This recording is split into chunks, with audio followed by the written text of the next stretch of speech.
My good peoples, the FBI have at least 50 victims identified, at least 50 victims and witnesses. The FBI took their time with this here operation. And they performed several raids, not just the two raids that I had stated earlier. And lots of evidence was picked up during these raids, including film of these freak offs. One of the things that this report mentions is Diddy being seen on film brutalizing, like kicking and punching people. So they speak about treatment and other things. But let's watch the clip, shall we?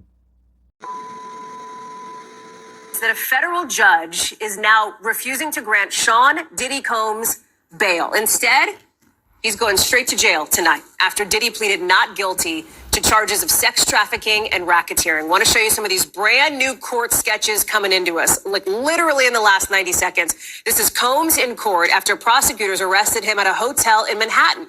It's where he's apparently been living for weeks, according to what a person familiar with the move tells NBC News. All of it a tipping point now in that sprawling federal investigation into the superstar's alleged years of sex crimes dating back to 2009.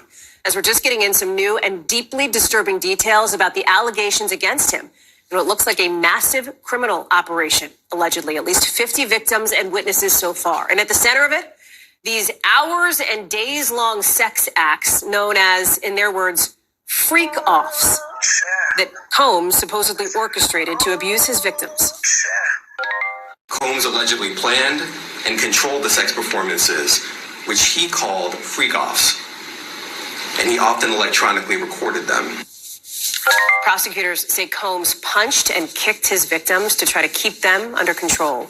He'd also, they say, filled them up with drugs like ketamine and ecstasy for long periods of time, even using incriminating records to try to manipulate his victims.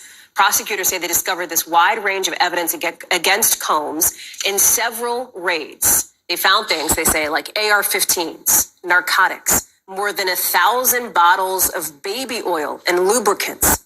We should note here that an attorney for Combs says that he, I'm quoting here, will fight this with all of his energy. His team is already planning to appeal the bail ruling, meaning they will be back in court tomorrow, as Combs has, as we mentioned, pleaded not guilty.